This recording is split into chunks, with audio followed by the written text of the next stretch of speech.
ಮತ್ತೊಂದು ಕಡೆ ನೂತನ ಪೊಲೀಸ್ ಆಯುಕ್ತರಿಂದಲೂ ಕೂಡ ಮ್ಯಾರಥಾನ್ ಸಭೆ ನಡೀತಾ ಇದೆ. ಸೀಮಂತ್ ಕುಮಾರ್ ಸಿಂಗ್ ಅವರ ಕಡೆಯಿಂದ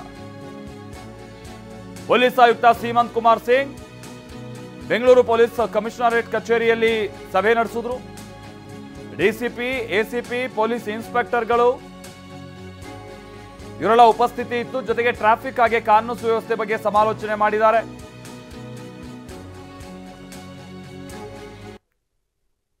ಕಮಿಷನರೇಟ್ ವ್ಯಾಪ್ತಿಯಲ್ಲಿ ನಡೀತಾ ಇರುವಂತಹ ಅಪರಾಧ ಪ್ರಕರಣಗಳು, ಆರ್ಸಿಬಿಯ ಸಂಭ್ರಮಾಚರಣೆಯ ದುರಂತ, ಸೈಬರ್ ಕ್ರೈಮ್ ಸಂಬಂಧಪಟ್ಟ ಹಾಗೆ ಹೇಗೆ ಗಮನ ಕೊಡಬೇಕು, ಮತ್ತೆ ಮಾದಕ ವಸ್ತುಗಳ ತಡೆಗಟ್ಟುವಂತ ನಿಟ್ಟಿನಲ್ಲೂ ಕೂಡ ಹೇಗೆ ಕಾರ್ಯಪ್ರವೃತ್ತರಾಗಬೇಕು, ಈ ಎಲ್ಲ ವಿಚಾರಗಳ ಬಗ್ಗೆ ಇವತ್ತಿನ ಸಭೆಯಲ್ಲಿ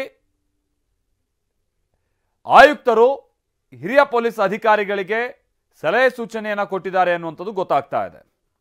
ಮುಂಬರುವಂತಹ ದಿನಗಳಲ್ಲಿ ಕಾನೂನು ಸುವ್ಯವಸ್ಥೆ ಕಾಪಾಡ್ಕೊಂಡು ಹೋಗಬೇಕಾಗಿರುವಂತಹ ನಿಟ್ಟಿನಲ್ಲಿ ತುರ್ತಾಗಿ ತೆಗೆದುಕೊಳ್ಬೇಕಾಗಿರುವಂತಹ ಕ್ರಮಗಳೇನೇನು, ಎಲ್ಲ ವಿಚಾರಗಳು ಕೂಡ ಇವತ್ತು ಸಭೆಯಲ್ಲಿ ಆಯುಕ್ತರು ಪ್ರಸ್ತಾಪಿಸಿದ್ದಾರೆ ಅನ್ನುವಂಥದ್ದು ಗೊತ್ತಾಗ್ತಾ ಇದೆ.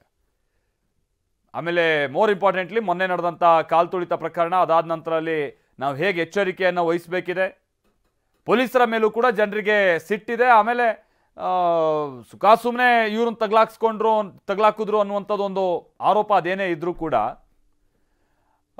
ಮೊನ್ನೆ ಆದಂಥ ದುರಂತಕ್ಕೆ ಪೊಲೀಸರ ನಿರ್ವಹಣೆ ಕೂಡ ಸರಿಯಾಗಿ ಆಗದೇ ಇದ್ದಂಥದ್ದು ಕೂಡ ಕಾರಣ ಅನ್ನುವಂಥದ್ದು ಬೇಸರ ಜನರಲ್ಲಿದೆ. ಹಾಗಾಗಿ ಇವತ್ತು ನಡೆದಿರುವಂಥ ಸಭೆಯಲ್ಲಿ ಕೊಟ್ಟಿರುವಂಥ ಸಲಹೆ ಸೂಚನೆ, ತೆಗೆದುಕೊಂಡಿರಬಹುದಾದಂಥ ನಿರ್ಧಾರ ಬಹಳ ಮುಖ್ಯ ಆಗಿದೆ.